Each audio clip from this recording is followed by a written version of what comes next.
تیسری حدیث تقریر ہے۔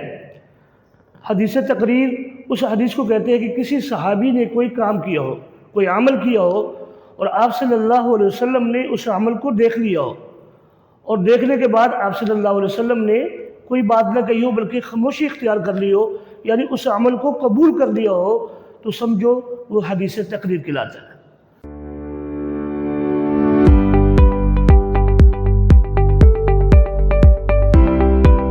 السلام علیکم اسٹوڈنٹ، کل ہم نے بتایا تھا کہ آپ کو اسمارٹ سلیبس بتایا۔ آج آگے ہم پہلے چیپٹر سے سٹارٹ کر رہے ہیں۔ پہلا چیپٹر ہے، اس میں حدیث منتخب، اور منتخب حدیث کے اندر پہلے آپ نے یہ بات سمجھنی ہے کہ حدیث کے لفظی معنی کیا ہے۔ اگر آپ نے یہ سمجھ لیا کہ اس کے لفظی معنی کیا ہے، پھر اس کے بعد شرعی اصطلاح کے اندر حدیث کے کیا معنی ہوں گے۔ پہلا آپ نے یہ سمجھنا ہے کہ منتخب حدیث کے اندر چلے جائیں۔ حدیث کے لفظی معنی ہیں بات اور گفتگو کے ہیں، یعنی آپ صلی اللہ علیہ وسلم نے جو گفتگو کی ہے، جو بات کی اپنے زبان مبارکہ سے، وہ حدیث کہلاتا ہے۔ آگے شرعی حدیث کے حوالے سے شرعی اصطلاح کے اندر نبی صلی اللہ علیہ وسلم کے افعال، اقوال اور تقریر، یعنی کوئی ایسا کام جو آپ صلی اللہ علیہ وسلم کی موجودگی میں کیا ہو کسی صحابی نے، اور آپ اس پر خاموش رہے ہوں، اس کو حدیث تقریر کہتے ہیں۔ پہلی حدیث قولی ہے۔ حدیث قولی کا مطلب ہوتا ہے کہ آپ صلی اللہ علیہ وسلم کی زبان مبارک سے جو الفاظ نکلے، جو آپ صلی اللہ علیہ وسلم نے صحابہ کو اپنی زبان مبارک سے سمجھایا ہو، تو اس کو حدیث قولی کہتے ہیں۔ اور حدیث فعلی وہ ہے جو آپ صلی اللہ علیہ وسلم نے کوئی بھی کام کیا ہو، کوئی بھی عمل کیا ہو، اور صحابہ اس کو دیکھ رہے ہوں، اور صحابہ نے اسی طریقے سے آپ صلی اللہ علیہ وسلم کو کرتے ہوئے دیکھا اور اسی طریقے سے کیا ہو، خود اس کو حدیث فعلی کہتے ہیں۔ تیسری حدیث تقریر ہے۔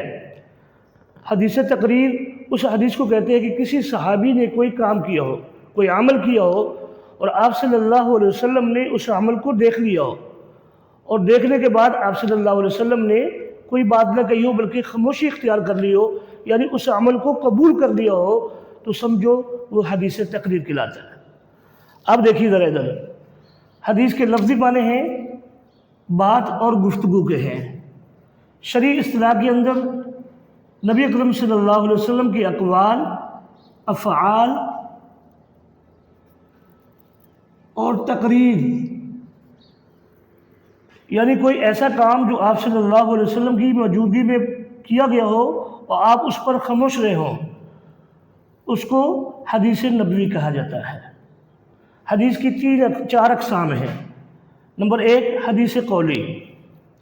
حدیث قولی اس حدیث کو کہتے ہیں جو آپ صلی اللہ علیہ وسلم نے اپنی زبان مبارکہ سے کہا ہو۔ نمبر دو، حدیث فعلی۔ حدیث فعلی اس حدیث کو کہتے ہیں جو آپ صلی اللہ علیہ وسلم نے کوئی کام کیا ہو اور صحابہ نے دیکھ کر کیا ہو۔ نمبر تین، حدیث تقریر۔ وہ حدیث ہے جو آپ صلی اللہ علیہ وسلم کے سامنے کسی صحابی نے کام کیا ہو اور آپ صلی اللہ علیہ وسلم نے اس پر خاموشی اختیار کی ہو، اس کو یہ نہ کہا ہو کہ آپ نے صحیح کیا یا غلط کیا، بلکہ خاموشی اختیار کی، اس کو حدیث تقریر کہتے ہیں۔ حدیث قدسی۔ نمبر چار حدیث قدسی ہے۔ حدیث قدسی اس حدیث کو کہتے ہیں جو مفہوم تو اللہ کی طرف سے آیا ہو اور الفاظ آپ صلی اللہ علیہ وسلم کے ہوں، اس کو حدیث قدسی کہا جاتا ہے۔ آگے آپ حدیث نمبر 1 کی طرف آ جائیں۔ پہلی حدیث ہے، اکمل المؤمنین ایمانا احسنہم خلقا وخیارہم لنسائہم۔ یہ حدیث ہے۔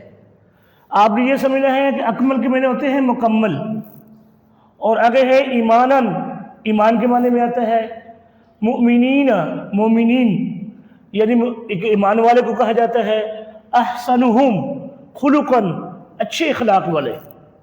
احسن کو معنی ہے اچھا، خلقا اخلاق، وخیارہم تم میں بہتر ہے یا بہترین ہے۔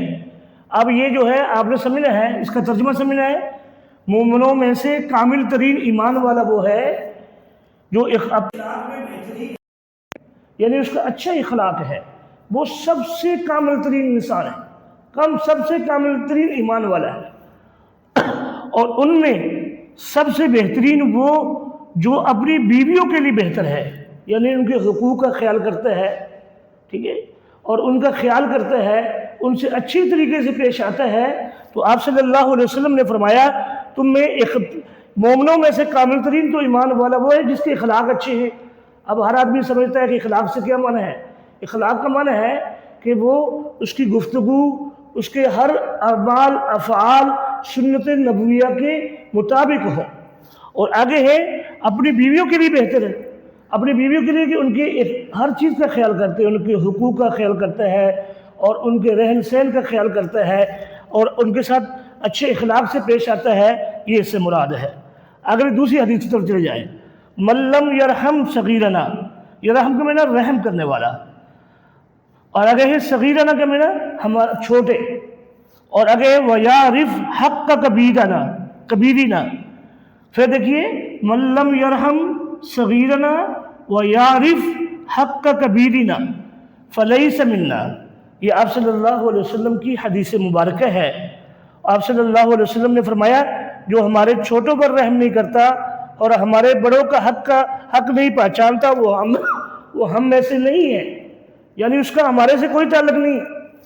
اب دیکھیے ذرا اس کا چھوٹے چھوٹے الفاظ دیکھیے، یہ رحم کے معنی ہوتا ہے رحم کرنا، صغیرہ کا معنی ہوتا ہے، صغیر کا معنی ہوتا ہے چھوٹا، آگے ہے حق کا کبیرنا، حق معنی ہوتا ہے، اور آگے کبیرہ کا معنی ہوتا ہے بڑا، حق کا معنی ہوتا ہے جو حق پہچانتا ہے، یا عارف کا معنی ہوتا ہے پہچاننا۔ اب ترجمہ دیکھیے پھر دوبارہ سے، جو ہمارے چھوٹوں پر رحم نہیں کرتا اور ہمارے بڑوں کا حق نہیں پہچانتا وہ ہم میں سے نہیں۔ کیا مطلب ہے اس کا؟ اس کا مطلب یہ ہے کہ جو ہمارے چھوٹوں پر رحم نہیں کرتا، چھوٹوں کا خیال نہیں کرتا، ٹھیک ہے، ان کے ساتھ زیادتی نہیں کی جائے، ان کے ساتھ ظلم نہ کیا جائے، بلکہ ان کے خیال کیا جائے کہ یہ چھوٹا ہے اور اس کو احترام دیا جائے اور اس کے ساتھ پیار کیا جائے، تو یہ مطلب ہے اس کا کہ ہمارے چھوٹوں پر رحم نہیں کرتا، یعنی چھوٹوں پر رحم کرنا چاہیے۔ آگے ہے ہمارے بڑوں کے حق نہیں پہچانتا، اب بڑے کا کیا حق ہوتا ہے اس کو نہیں پہچانتا تو وہ ہم میں سے نہیں ہے۔ تو پیارے بچوں، یہ دو حدیث آج میں نے جو ہے بیان کی ہیں، انشاءاللہ آگے پھر حدیث جتنی بھی منتخب حدیث ہیں یہ ساری آتی جائیں گی۔ کل انشاءاللہ اگلی دو حدیث کی طرف آگے دو حدیث ہم بیان کریں گے، آپ اس کو سمجھتے جانا ہے، سنتا جانا ہے۔ سب سے پہلے آپ نے حدیث کے لفظی معنی یاد کرنے ہیں، پھر شرعی معنی یاد کرنا ہے، پھر حدیث کی اقسام یاد کرنی ہے، یہ ساتھ ساتھ آپ نے دھیان رکھنا ہے۔ انشاءاللہ یہ چیزیں اگر آپ نے کر لی تو منتخب حدیث میں آپ کبھی بھی آپ کے نمبر کم نہیں ہوں گے، انشاءاللہ اچھے ہی نمبر لے کے بورڈ سے آئیں گے۔ السلام علیکم۔